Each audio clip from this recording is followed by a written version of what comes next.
ఇండియాలో ఆర్థిక ఎమర్జెన్సీ విధించబోతున్నాడు మోడీ అని ఇప్పుడు వార్తలు వస్తున్నాయి. అసలు ఆర్థిక ఎమర్జెన్సీ ఏంటి? అంటే ఏంటి? ఇది విధించే పరిస్థితి ఉందా? గతంలో ఎప్పుడైనా విధించారా? విధిస్తే దేశంలో ఎలాంటి ఒక సిట్యుయేషన్ వస్తుంది? సామాన్య ప్రజలకి ఎలాంటి ఇబ్బందులు కలుగుతాయి? ఈ విషయాల గురించి మాట్లాడుకుందాం. ఆర్థిక ఎమర్జెన్సీ అంటే మనకి మామూలుగా పొలిటికల్ ఎమర్జెన్సీ మనం చూసాము. 75లో ఇందిరాగాంధీ పెట్టింది. పొలిటికల్ ఎమర్జెన్సీ అప్పుడు ఏందంటే మనుషులకు ఉండాల్సిన, పౌరులకు ఉండాల్సిన హక్కులన్నీ రద్దయిపోతాయి. ఫ్రీడమ్ ఆఫ్ ఎక్స్‌ప్రెషన్ గానీ, ఫ్రీడమ్ ఆఫ్ గ్యాదరింగ్ గానీ, ఫ్రీడమ్ ఆఫ్ ఆహ్, దాన్నేమంటారు ఫైటింగ్ గానీ, లేకపోతే అన్ని రకాల ప్రాథమిక హక్కులన్నీ కూడా రద్దయిపోతాయి బేసిక్‌గా. సో, అందువల్ల ప్రభుత్వానికి వ్యతిరేకంగా ఎవరు మాట్లాడినా వాళ్ళని జైల్లో వేసేయొచ్చు. విచారణ ఉండదు, బెయిల్ ఉండదు, ఏముండదు. అది బేసిక్‌గా. అది అందరూ చూసారు. అయితే ఎకనామిక్ ఎమర్జెన్సీ అనేది ఇండియాలో ఇప్పటివరకు రాలేదు. కానీ ఇప్పుడు వస్తుంది అనేది చెప్తున్నారు. ఎందుకంటే ఇటువంటి క్రైసిస్ మనకి ఇంతకుముందు రాలేదు. ఈ స్థాయిలో క్రైసిస్ ఎప్పుడు రాలేదు కాబట్టి పైగా మోడీ ఆహ్, ఈ హైదరాబాద్ వచ్చినప్పుడు చాలా రకాల ఇది ఆస్టెరిటీ మెజర్స్ అంటారు. ఆస్టెరిటీ మెజర్స్‌ని ఆయన చెప్పేసిపోయాడు. అంటే ఆహ్, పెట్రోలు, డీజిలు తక్కువ వాడండి, బంగారం 1 ఇయర్ కొనకండి, ఆ తర్వాత పూలింగ్ పేరుతో అందరూ కలిసి ఒక వెహికల్ వెళ్ళండి. మొన్నేదో జోక్ కూడా చూసాం. ముగ్గురు ఒకే బైక్‌లో వెళ్తుంటే, మీరెందుకు ముగ్గురు బైక్‌లో వెళ్తున్నారు? చలానా కట్టమంటే, మేము కట్టం సార్, మోడీనే కదా చెప్పమన్నాడు. పూలింగ్‌లో వెళ్ళమన్నాడు. అలాగే మేము ముగ్గురు కలిసి బైక్‌లో వెళ్తున్నాం అనేది వాళ్ళు వాదించారు. అలాగా అది దాంతోపాటు మోడీ కాన్వాయ్‌లు తగ్గించుకోవడం, అది చూసి చంద్రబాబు, పవన్ కళ్యాణ్ లాంటోళ్ళు మిగతా వాళ్ళు తగ్గించుకోవడం, కొంతమంది మంత్రులు సైకిళ్ళల్లో రావడం, ఈ డ్రామాలంతా నడుస్తున్నాయి. సో, దాని తర్వాత పెట్రోల్ రూ. 3, డీజిల్ రూ. 3 పెరిగింది. ఇప్పుడు మళ్ళీ నెక్స్ట్ మంత్ మళ్ళీ పెంచబోతున్నారని. ఎందుకంటే ఇంక స్టేబుల్‌గా ఉండవు, పెరుగుతూ ఉంటాయి మెల్లమెల్లగా. అలవాటు చేస్తున్నారు స్టెప్ బై స్టెప్. ఈ నేపథ్యంలో షట్‌డౌన్ జరుగుతుందని, ఆర్థిక ఎమర్జెన్సీ పెట్టబోతున్నారని అంటున్నారు. పెట్టే అవకాశం ఉందా లేదా అనేది ఫస్ట్ చూద్దాం. నిజానికి మన ఆర్థిక పరిస్థితి చూసుకున్నప్పుడు జీడీపీ గ్రోత్ బాగానే ఉంది. జీడీపీ గ్రోతు వరల్డ్ బ్యాంక్ ప్రకారం 6.6% ఉంది. ఐఎంఎఫ్ ప్రకారం 6.5 ఉంది. తర్వాత గోల్డ్‌మ్యాన్ సాక్స్ సంస్థ ప్రకారం 6.9 ఉంది. మన ఎకనామిక్ సర్వే ప్రకారం 7.2 వరకు కూడా మన జీడీపీ గ్రోత్ వెళ్తుంది. అంటే జీడీపీ గ్రోత్ దేన్ని తెలియజేస్తుందంటే స్టేబుల్ ఎకనామీని తెలియజేస్తుంది. ఎకనామీ ఎక్స్పాండ్ అవుతుంది, కుచించుకుపోవట్లేదు. ఇన్ఫ్రాస్ట్రక్చరు మీద ఇన్వెస్ట్‌మెంటు స్టేబుల్‌గా నడుస్తుంది. మ్యానుఫ్యాక్చరింగ్ సెక్టర్ యాక్టివ్‌గా ఉంది. తర్వాత అర్బన్ కన్జంప్షన్ కూడా స్టేబుల్‌గానే ఉంది, పడిపోలేదు దారుణంగా అనేది ఈ జీడీపీ గ్రోత్ తెలియజేస్తుంది.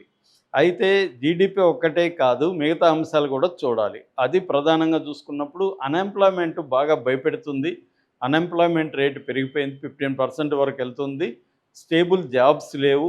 తర్వాత క్వాలిఫికేషన్‌కి తగిన జాబ్స్ లేవు. మనం గాని చూస్తే స్విగ్గీ ఈ దీంట్లో ఇట్లాంటి గిగ్ ఎకనామీ అంటారు. గిగ్ ఎకనామీలో ఇంజినీరింగ్ చదివినోళ్ళు విపరీతంగా ఉన్నారు. ఎందుకంటే సంవత్సరానికి 15,00,000 మంది, 15,00,000 పీపుల్ స్టూడెంట్స్, ఇంజినీరింగ్ గ్రాడ్యుయేట్స్ సమాజంలోకి వస్తున్నారు. వాళ్ళకి ఉద్యోగాలు ఇచ్చే పరిస్థితి లేదనమాట. అందుకని ఇది బాగా పెరిగింది. తర్వాత ఇన్ఫ్లేషన్. ఇన్ఫ్లేషన్ అంటే ద్రవ్యోల్బణం. ద్రవ్యోల్బణం అంటే మన దగ్గర ఉన్న డబ్బులకి ఎన్ని వస్తువులు వస్తాయి అనేది బేసిక్‌గా సింపుల్‌గా చెప్పాలంటే.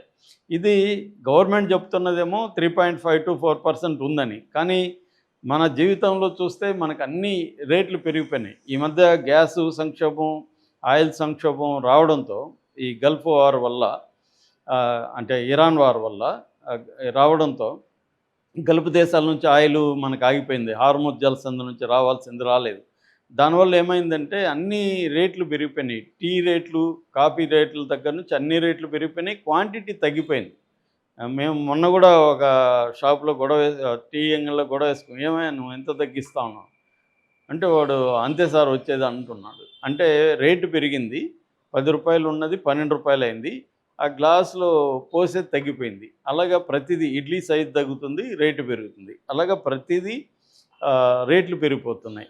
అంటే నిజ వేతనం అంటారు. అంటే రియల్ సాలరీ. మనకిప్పుడు ఇంతకుముందు రూ. 100కి వచ్చే వస్తువులు ఇప్పుడు 150 పెడితే గానీ సేమ్ వస్తువులు రావట్లేదు. అంటే మన జీతం 100 నుంచి రూ. 50కి పడిపోయినట్టు. కాబట్టి దీన్నే నిజ జీతం అంటారు. జీతం అదే వస్తుండొచ్చు కానీ, ఆ జీతానికి ఇంతకుముందు కొన్నంత వస్తువులు రావు ఇప్పుడు. ఇంకా ఎక్కువ పెట్టాలి. సో, దీన్ని రియల్ వేజెస్ అంటారు. రియల్ వేజెస్ అనేది పడిపోయినాయన్నమాట. జీతాలు పెరగట్లేదు. గత కొన్నేళ్ళు 3, 4 ఏళ్లుగా ఎవరికీ దేశంలో జీతాలు పెరగట్లేదు. ఇదొక యాంగిల్. రెండోదేందంటే ఇన్ఫార్మల్ సెక్టర్ అంటే అసంఘటిత రంగం. వాళ్ళకి ఎటువంటి సెక్యూరిటీ ఉండదు. వాళ్ళకి ఎటువంటి బెనిఫిట్స్ ఉండవు. రిటైర్మెంట్ బెనిఫిట్స్ గానీ, పీఎఫ్ గానీ ఇటువంటివి ఏమి ఉండవు. వాళ్ళెప్పుడైనా ఉద్యోగం నుంచి నువ్వు రేపటి నుంచి రావద్దని చెప్పేస్తే ఇంకా వెళ్ళిపోవాల్సిందే. ఈ సెక్టరే 90% ఉందన్నమాట ఇండియాలో. వాళ్ళకి భద్రత అనేది లేదసలు జీవితంలో. ఇది బాగా పెరిగిపోయింది. అట్లాగే కరెంట్ అకౌంట్స్ డెఫిసిట్ అంటారు. సీఏడీ అంటారు. అది బాగా పెరిగిపోయింది. డెఫిసిట్ ఎక్కువైంది. ఫారెక్స్ నిల్వలు అంటే మనం ఏ వస్తువులు ఎగుమతులు ఎప్పుడైనా ఎక్కువ ఉండాలి, దిగుమతులు తక్కువ ఉండాలి. అప్పుడు ఫారెక్స్ నిల్వలు బలంగా ఉంటాయి. ఫారెక్స్ నిల్వలు ఎందుకు ఉండాలి అంటే మనం డాలర్లలో కొనాలి ఏది కొన్నా. అంటే మనం దిగుమతి చేసుకున్నప్పుడు డాలర్లలో పే చేయాలి. మనం ఖచ్చితంగా ఆయిలు, తర్వాత ఎరువులు, తర్వాత వంట నూనెలు, గోల్డ్ ఈ 4 అతిపెద్ద దిగుమతులు మనం చేసుకునేది. ఈ 4 కంపల్సరీ చేసుకోవాలని పరిస్థితి. అలాగే మనం అనేక నిత్యావసర వస్తువులు కూడా చేసుకుంటున్నాం. వాటికి మనకి చెల్లించాలంటే డాలర్లలో మన దగ్గర కరెన్సీ నిల్వలు ఉండాలి. ఇది తగ్గిపోయిందనమాట. లాస్ట్ మంత్తో పోలిస్తే దాదాపు 30 బిలియన్లు తగ్గిపోయినాయి. ఇప్పుడు 600 అంతకుముందు $725 బిలియన్ డాలర్లు ఫారెక్స్ నిల్వలు ఉంటాయి. ఇప్పుడు 690కి పడిపోయింది. అందుకనే మోడీ గోల్డ్ ఇవన్నీ ఎందుకు కొనొద్దన్నా అంటే గోల్డ్ దిగుమతులు తగ్గించాలి. అందుకే సుంకం కూడా 15% కస్టమ్స్ కూడా ట్యాక్స్ కూడా వాటి మీద పెంచారనమాట. అంటే గోల్డ్ కొనొద్దు అని చెప్పడానికి. అందుకనే మీరు గత 2 రోజులు చూస్తే దారుణంగా గోల్డ్, సిల్వర్ రేట్లు పడిపోతూ ఉన్నాయన్నమాట. సో ఉన్నవాళ్ళు కూడా అమ్మేసుకుని భయపడి ప్యానిక్ సెల్లింగ్ అంటారు. అట్లా ప్యానిక్ సెల్లింగ్ జరుగుతోంది. సో ఇది ప్రాబ్లమ్స్ ఉన్నాయి. అయితే ఈ ప్రాబ్లమ్స్‌కి ఆర్థిక ఎమర్జెన్సీ పెడతారా అంటే నాకు తెలిసి పెట్టే అవకాశం లేదు. ఎందుకంటే మన ఒక ఆర్థిక దాన్నేమంటారు మాంద్యం అనేది లేదు. రిసెషన్ అనేది లేదు. మనం 91లో చూసుకుంటే గల్ఫ్ వార్ అప్పుడు మనకి మొత్తంగా ఫారెక్స్ నిల్వలు దారుణంగా పడిపోయి చంద్రశేఖర్ ప్రభుత్వంలో గోల్డ్ అంతా అమ్మేయాల్సిన పరిస్థితి ఏర్పడింది. అప్పుడు కూడా మనం ఎమర్జెన్సీ పెట్టలా. తర్వాత 2008లో వరల్డ్ వైడ్గా క్రైసిస్ వచ్చింది. ఆర్థిక మాంద్యం వచ్చింది. అప్పుడు కూడా ఇండియా నిలబడింది. ఇండియాలో ఆర్థిక ఎమర్జెన్సీ పెట్టలేదు. అట్లాగే కరోనా టైంలో కూడా మనకి చాలా తీవ్రమైన ఆర్థిక ఇబ్బందులు వచ్చాయి. అప్పుడు కూడా ఆర్థిక ఎమర్జెన్సీ పెట్టలేదు. మామూలుగా అయితే 360 ప్రకారం పెట్టచ్చు. ఎప్పుడు పెడతారంటే ఫైనాన్షియల్ కండిషన్ దారుణంగా పడిపోయినప్పుడు, ప్రభుత్వం ఆబ్లిగేషన్స్ చాలా నెరవేర్చలేని ఒక పరిస్థితిలో, వీక్ జీడిపి లెవెల్స్ ఇవన్నీ పడిపోయినప్పుడు, సోషల్ స్ట్రెస్ వచ్చి మైగ్రేషన్లు ఇవన్నీ పెరిగిపోయి ఇవన్నీ జరిగినప్పుడు ఈ చెల్లింపుల సంక్షోభం అంటారు. ఈ చెల్లింపుల సంక్షోభం వచ్చినప్పుడు మాత్రమే తీవ్రంగా వస్తే పెడతారు. అంటే ఆర్థిక వ్యవస్థ కుప్పకూలిపోయినప్పుడు పెడతారు ఒక మాటలో. శ్రీలంకలో 2022లో పెట్టారు. అర్జెంటీనాలో చాలాసార్లు పెట్టారు. గ్రీసు డెట్ క్రైసిస్ అంటారు, అప్పుల సంక్షోభం వచ్చినప్పుడు పెట్టారు. లెబనాన్లో పెట్టారు.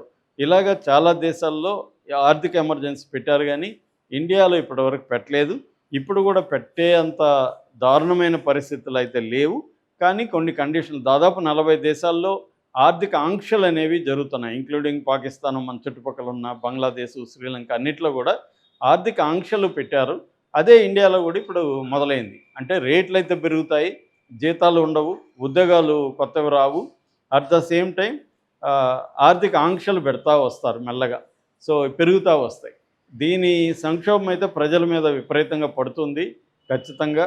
సో డబ్బులు ఖర్చు పెట్టడానికి భయపడే పరిస్థితి వస్తుంది. నిత్యావసర వస్తువులకు మాత్రం పెట్టుకోవాలి. ఇది అవసరమా లేదా అని ప్రతి పైసాని జాగ్రత్తగా ఖర్చు పెట్టుకొని ఉండాల్సిన పరిస్థితి అయితే ఏర్పడుతుంది. అదైతే ఇప్పటి నుంచో మొదలైంది.